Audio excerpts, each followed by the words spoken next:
सुरुवात सुरुवात नाही. राजा यादव साहेब, ओ यादवजी यादवजी सुरुवात का बघा तुम्ही एक हातात फिरताय नाही खात.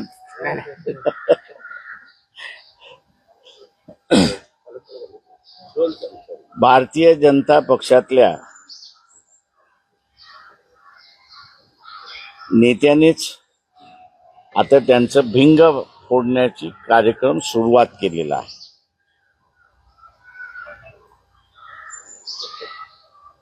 अर्थमंत्री सीतारामन यांचे पती प्रभाकरन, डॉक्टर प्रभाकरन हे एक चांगले इकॉनॉमिस्ट आहेत, ॲनालिस्ट आहेत आणि त्यांनी 2024 साली आंध्र प्रदेशच्या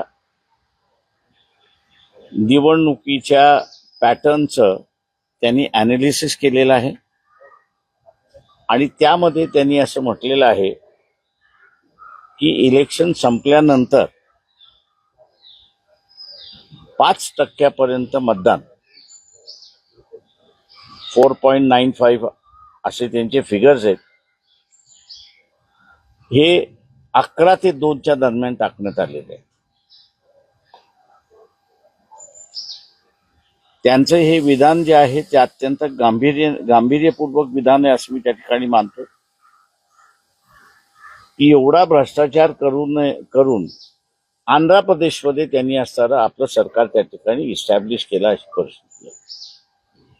चंद्रबाबू नायडूंना त्यांचा असताना फायदा झाला हा भाग आहे आणि म्हणूनच आपण बघत असाल की एस्टीन फाईलमध्ये नरेंद्र मोदी यांचं नाव आल्यानंतरही आंध्र प्रदेशचे मुख्यमंत्री चंद्रबाबू नायडू हे शांत बसलेले आहेत, कसलीच भूमिका घ्यायला तयार नाहीत. हा जो फ्रॉड आहे हा महाराष्ट्रामध्ये झालेल्या फ्रॉड सारखा आहे. महाराष्ट्रामध्ये मतदान मतदानाची वेळ संपल्यानंतर 75 लाख मतदान हे करण्यात आलं अशी परिस्थिती आहे. दुर्दैवाने मी असं म्हणेन हायकोर्टामधले 2 जज, पूर्ण हायकोर्ट असं म्हणणार नाही पण हायकोर्टामधले 2 जज यांनी चेतन आयरे भारतीय नागरिक मतदार हे महाराष्ट्राचे इलेक्शन कशा रीतीने चॅलेंज करू शकतात. बाबा चेतन आयरे भारतीय नागरिक आहे, मतदार आहे, कार्ड होल्डर आहे, तो जर करू शकत नसेल तर कोणी केला ह्याचा खुलासा असताना करावा, जेणेकरून मग त्याला पकडून आम्ही असताना त्या ठिकाणी सांगतो कारण का अनेक्सर 44 हा जो आहे की ज्यामध्ये रिटर्निंग ऑफिसरने पोलिंगच्या दिवशी जे घडलेलं आहे ते सगळं द्यावं लागतं, तेच सबमिट केलेलं नाही. जनतेला माझं असणारं आव्हान आहे की हे जे इन्स्टिट्यूशनल करप्शन झालेलं आहे, सरकारी पातळीवरती झालेलं करप्शन जे आहे ते आता एवढं वाढलेलं आहे की देशामध्ये आम्ही काही केलं तरी चालेल आणि म्हणून जे काही करारनामे असणारे जे झालेले आहेत भारतीय अर्थव्यवस्थेला आणि त्याच्याच बरोबर भारताला नुकसानदायक झालेले आहेत अशी असणारी परिस्थिती आहे. इथला मध्यमवर्गीय जो आहे, जो स्वतःच्या कुटुंबामध्येच फसलेले असं मी त्याला म्हणतोय, देश सुरक्षित तर कुटुंब सुरक्षित हे आपण लक्षात घ्या. त्याच्यामुळे मध्यमवर्गीयाने कुटुंबाला जसं आपण सुरक्षित करतो तशा रीतीने देशालाही सुरक्षित आपण केलं पाहिजे आणि त्यासाठी जसं अमेरिकेमध्ये डोनाल्ड ट्रम्पच्या विरोधात no king Americans are Democrats अशा रीतीने जे स्लोगन देण्यात आलेलं आहे तशाच पद्धतीने भारतीय मध्यमवर्गीयाने सुद्धा आपलं स्वतःचं कॅरेक्टर दाखवण्याची असणारी गरज आहे की आम्ही सुद्धा भारतीय आहोत आणि भारतीय म्हणूनच आमचं कुटुंब सुरक्षित आहे हे गृहीत धरून मध्यमवर्गीय इथल्या रस्त्यावरती उतरेल आणि आपला रोष व्यक्त करेल असं मी त्या ठिकाणी मानतो. आपण आता विचार. सर म्हणजे 2024चा जो मॅन्डेट होता तो इलिगल आणि इलिगल आहे, अनकॉन्स्टिट्युशनल आहे, फॅब्रिकेटेड आहे आणि आम्ही राहुल गांधींना असं म्हणतोय की त्यांनी जे बोट चोरी झालेली आहे जे म्हटलेलं आहे त्यांचं आंदोलन बरोबर आहे, मी नाही असं म्हणत नाही, परंतु जे काही मतदार कापल्या गेलेले आहेत किंवा ज्यांची नावं वगळल्या गेलेली आहेत त्यांनी कुठल्या तरी एका प्रभागाचं जर एवढी नावं होती, एवढी नावं वगळण्यात आली आणि त्याच्यापैकी एवढी माणसं त्या ठिकाणी अस्तित्वात आहेत हे जर दाखवून दिलं असतं तर त्यांच्या आंदोलनामध्ये वजन आलं असतं असं मी त्या ठिकाणी. आम्ही त्यांना असताना म्हणतोय की ही आकडेवारी आलेली आहे, ही आकडेवारी सिद्ध करायची असेल तर तुम्हाला कुठलं तरी प्लॅटफॉर्म लागतं आणि कोर्ट हे एकमेव प्लॅटफॉर्म आपल्या इथे आहे की ज्याच्या मार्फत हे तुम्हाला आकडेवारी त्या ठिकाणी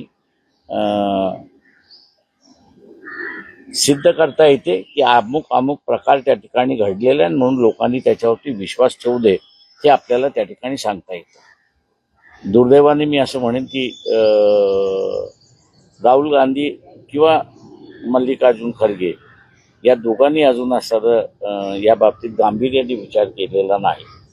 त्यांनी गांभीर्याने विचार करावा अशी असणारी परिस्थिती आहे असं मी त्या ठिकाणी मानतो. या प्रेस कॉन्फरन्समध्ये प्रियदर्शी तेलंग हे केंद्रीय समितीचे असणारे सदस्य आहेत, जनरल सेक्रेटरी आहेत, तर त्याच्याच बरोबर या ठिकाणी तायडे पुणे शहराचे अध्यक्ष आहेत. आपण आता विचार.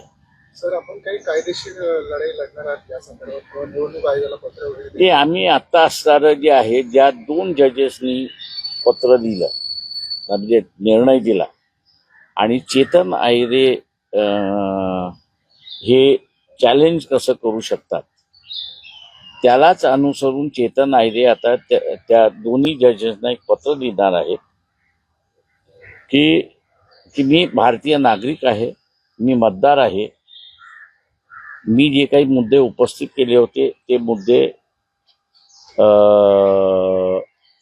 सेक्शन 100 हा रिप्रेझेंटेशन ऑफ पीपल्स ऍक्ट आहे त्या कायद्याच्या चौकटीत बसत नाही आणि तो कायद्याच्या चौकटीत बसत नसल्यामुळे रिट पिटिशनशिवाय मला दुसरा मार्ग नाही. आपण असणारा मी पेटिशनर होऊ शकत नाही आपण जे म्हटलेलं आहे, तेव्हा अशा व्यवस्थेमध्ये कोण पेटिशनर होऊ शकतो याचा असणारा खुलासा ते ऑनरेबल जज पुढे लॉर्डशिप पुढे मागणार आहेत. त्यांनी ते ड्राफ्ट केले, मला वाचायला दिलं होतं, अजून ते काही मी वाचलेलं नाही, पण त्याचा आशय मला त्यांनी सांगितला होता. कदाचित या 8-10 दिवसामध्ये त्यांचं हे पत्र दोन्ही लॉर्डशिप्सकडे जाईल अशी अपेक्षा आहे आणि अशा व्यवस्थेमध्ये इतर वकिलांना सुद्धा त्याच्यातला फायदा होईल जर लॉर्डशिपनी असे पिटिशन्स कोण दाखल करू शकतं याचं जर त्यांनी मार्गदर्शन केलं तर मला वाटतं इतर वकिलांना सुद्धा त्याचा फायदा होईल असं मी त्या ठिकाणी मानतो. महाराष्ट्राच्या विधानसभेचा सुद्धा जो मॅन्डेट आला होता तो सुद्धा इलिगल असतो, पूर्णपणे इलिगल आहे.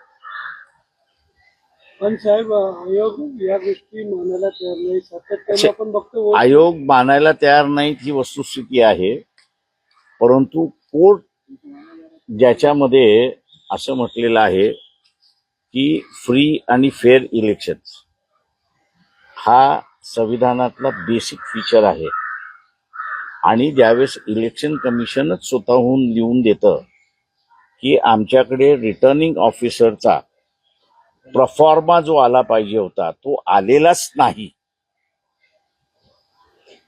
त्यावेळेस कोर्टाने टेक्निकल मुद्दा बाजूला ठेवून इलेक्शन कमिशनला विचारलं पाहिजे होतं की एक तर तुमच्याकडे माहिती नाही आणि माहिती नसताना आपण कसं म्हणताय की हे फ्री अँड फेअर इलेक्शन झालेलं आहे, कुठच्या आधारे म्हणताय. हा जर प्रश्न कोर्टाने इलेक्शन कमिशनला विचारला असता तर माझ्या अंदाज दूध का दूध आणि पाणी का पाणी त्या ठिकाणी झालं असतं. तर दुसरा एक विषय आहे, मुंबई मनपाच्या शाळांमध्ये किशोरी पेडणेकर यांनी मनाचे श्लोक जे आहेत ते अनिवार्य केलेले आहेत आणि त्यांचं म्हणणं आहे की बाबासाहेब आंबेडकर यांच्यावरील लहानपणी मनाच्या श्लोकांचा परिणाम होता. आता कोणाला काय पचवायचं असेल ते बाबासाहेब मिळाले नाहीत. फक्त एवढंच आहे की हा त्यांचं संशोधन जे आहे ते कुठल्या पुस्तकात त्यांना हे संशोधन झालेलं आहे त्याचा त्यांनी खुलासा केला. 2 दिवसांपूर्वी देखील शरद पोंक्षेंनी जे काही विधान केलं मनुस्मृतीबाबत, त्यावरती आपली काय भूमिका आहे?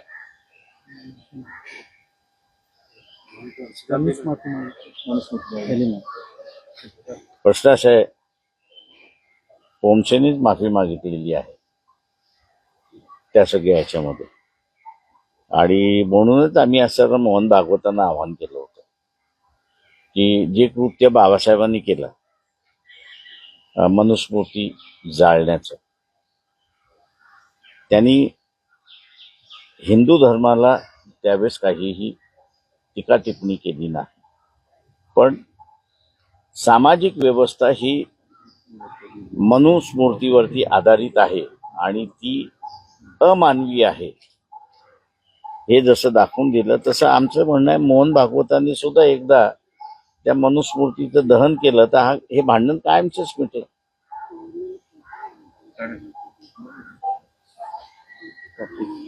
तर बारामती पोटनिवडणूक होते, काय तुमचं निवडणूक लढण्याचं नाही, आता माझं म्हणणं असं आहे की आमचा एकच इश्यू आता राहील की आमच्या हातामध्ये कोलीत मिळालेलं प्रभाकरांचं, त्यालाच आता उजागर करत बसू, ते आणि स्टीम फाईल. न्यायालयीन प्रक्रिया खूप किचकट आहे, मात्र लोकांमध्ये याच्याविषयी जनजागृती होणं आवश्यक आहे. विरोधी पक्षाने तसा प्रयत्न केला, मात्र लोकांत तो असंतोष दिसत नाही की ह्या निवडणुका झालेल्या आहेत आणि त्याच्यावरून हे सगळे सरकार रेटून येते. दे मी मगाशी जे म्हणालो तुम्हाला की राहुल गांधींनी एक प्रभाग घेतला असता, SIR याच्या ह्याच्याखाली या प्रभागातले एवढी मतदान बाजूला काढलेलं आहे ते अस्तित्वात नाही, म्हणून त्या कुटुंबाचाच फक्त एक मेळावा घेतला असता आणि त्या मेळाव्याला आपल्या सगळ्यांना जर बोलवलं असतं आणि आपल्या सगळ्यांसमोर ज्यांची नावं वगळलेली आहेत आधार कार्ड घेऊन, रॅशन कार्ड घेऊन, तर कुठलेही आयडेंटिटी कार्ड घेऊन जर समोरासमोर दाखवलं असतं तर इलेक्शन कमिशन फ्रॉड कमी करतोय हे त्यांना सिद्ध करता आलं असतं. आताही तुम्हाला मी सांगतो, महाराष्ट्रातल्या SIR खाली तुमच्याकडे आकडेवारी आहे का, किती जण कमी होणार आहेत? नाही ना, कागदावरती लिहून घ्या, 2,90,00,000 मतदार महाराष्ट्रातले कमी होणार आहेत.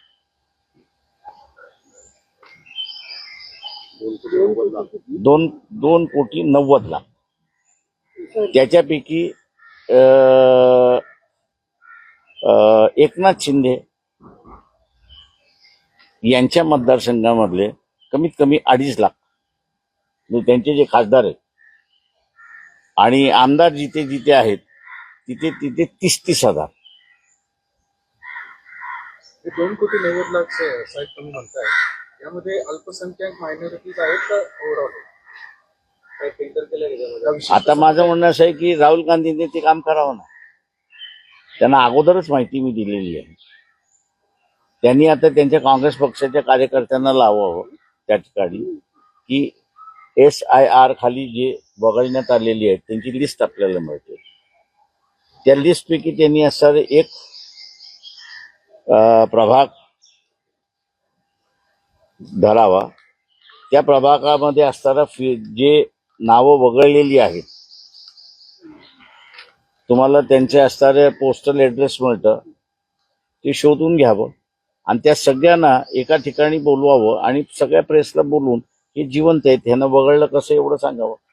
मग SIR एक षडयंत्र असं म्हणावं लागेल. SRA is a biggest fraud. Election कमिशनचं सगळ्यात मोठं फ्रॉड आहे ते, की त्यांना जी मतं मिळत नाहीत ते रिलिजियस बेस नाहीये, त्यांना जे मतदान करत नाहीत त्यांची नावं उडवण्याचं असणारं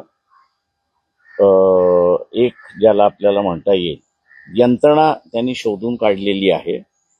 दुर्दैवाने मी असं म्हणेन की सुप्रीम कोर्ट सुद्धा त्या फ्रॉडमध्ये अडकलेला आहे. तर का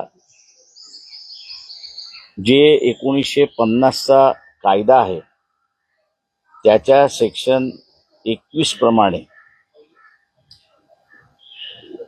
एकदा यादी झाली, पब्लिश झाली, त्या पब्लिश झालेल्या यादीमधनं तुम्हाला कोणाला वगळायचं असेल तर त्याला व्यक्तिशः नोटीस द्यावं लागतं. त्याला व्यक्तिशः नोटीस दिल्यानंतर तो तुमच्या समोर हजर राहिला नाही तरच तुम्हाला त्याच्यामध्ये वगळता येतं, अन्यथा वगळता येत नाही. सर प्रकल्प पण या संदर्भात साहेब काय केलं पाहिजे या संदर्भात विरोधी पक्षांनी, कारण अनेक दुर्दैवाने मी असं म्हणेन की महाराष्ट्रामध्ये विरोधी पक्ष हा आता फक्त काही प्रमाणात काँग्रेस आणि पूर्ण प्रमाणात आम्ही वंचित बहुजन आघाडी एवढंच राहिलेलं आहे. सर प्रकल्प प्रभाकर यांना ईव्हीएम सेटिंगचा म्हणजे त्याच्याकडे इशारा ते करतायत का या विधानावर? म्हणजे अजून त्यांचे तसं काही सजेशन नाहीये. फक्त मतदार यादीतच घोळ आहे, ईव्हीएम मशीन ओके आहे असं म्हणतात. असे मतदान यादी त्यांच्या सजेशन प्रमाणे की वेळ संपल्यानंतर मतदान झालेलं आहे आणि त्यांनी टायमिंग प्रमाणे आकडेवारी दिलेली आहे.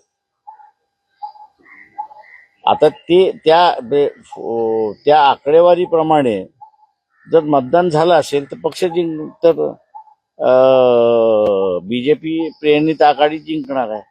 लोकसभेला ते बरोबर होतं, विधानसभेला चेंज झालाय असं सगळं. लोकसभेला बरोबर होतं, विधानसभेला चेंज झालं. नाही, लोकसभेला सुद्धा तेच घडले. फक्त तुमची लाट असं आहे की कुठल्याही ह्याच्यामध्ये मॅन्युप्युलेशन ज्यावेळेस करता त्यावेळेस तुम्हाला 100% मॅन्युप्युलेशन करता येतं. त्याचं पर्सेंटेज तुम्हाला ठरवावं ठरतं. पण लाटच जर तुमच्या 50% विरोधातली लाट असेल तर तुम्ही काहीच करू शकता. दुसरे अशी जनगणना होती आता 27 पर्यंत चाललंय हे सगळं, तर त्याचा काय परिणाम ते सगळ्यात मोठं असणारं ओबीसीने लक्षात घ्यावं की त्यांना जातनिहाय जनगणना पाहिजे होती पण ओबीसीने नाही. आता ओबीसी काय करणार ते बघितलं पाहिजे. सर अमित शहा म्हणतायत की देशातून नक्षलवादी जी चळवळ आहे ती पूर्णपणे संपलेली आहे, भारतात नक्षलमुक्त झालेली. तुमचं काय मत? अजून तेवढा नाही अभ्यास केला. सर बरेचसे नक्षलवादी शरण आलेले आहेत, गडचिरोलीमध्ये मोठा कार्यक्रम पण झाला, तर नक्षलवाद संपला असं त्यांचं विधान आहे. तुमचं काय मत? एक फक्त त्याचा मापदंड सांगतो आपल्याला. नक्षलवादाच्या संदर्भातला एक कायदा आलेला आहे. शासन म्हणत असेल की नक्षलवाद संपला असेल तो कायदा विड्रॉ करून टाकावा, रद्द झाला म्हणून सांगावा, म्हणजे मग लोक विश्वास ठेवतील. हे ट्रम्प सारखं बोलणं झालेलं आहे. थँक्यू.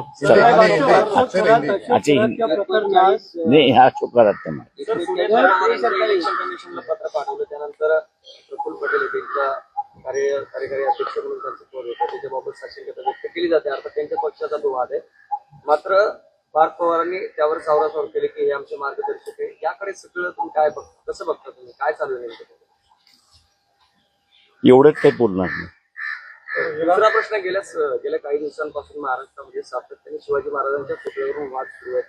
आधी बुलढाण्यामध्ये झालं, आता माढा तालुक्यामध्ये अंजनगावमध्ये वाद होतोय. लसूण हाती तिथे जाऊन बसलेले धनगर बांधवांच्या भावना त्या जागेशी जोडलेल्या आहेत असं म्हणून छत्रपती शिवाजी महाराजांच्या पुतळ्याला विरोध होता आणि दोन समाजामध्ये तेढ निर्माण होते. मला एवढं माहिती आहे की महात्मा म्हणजे शिवाजी महाराजांना जर शोधून कोणी काढलं असेल तर महात्मा फुलेंनी शोधून काढलं. त्याच्यामुळे असं हा जो आता क्लेमंट तयार झालेले आहे त्यांनी पहिल्यांदा स्वतःचं चारित्र्य बघावं एवढंच फक्त सांगितलं. थँक्यू. चला हिंदीमध्ये पाहिजे का? हो हिंदी.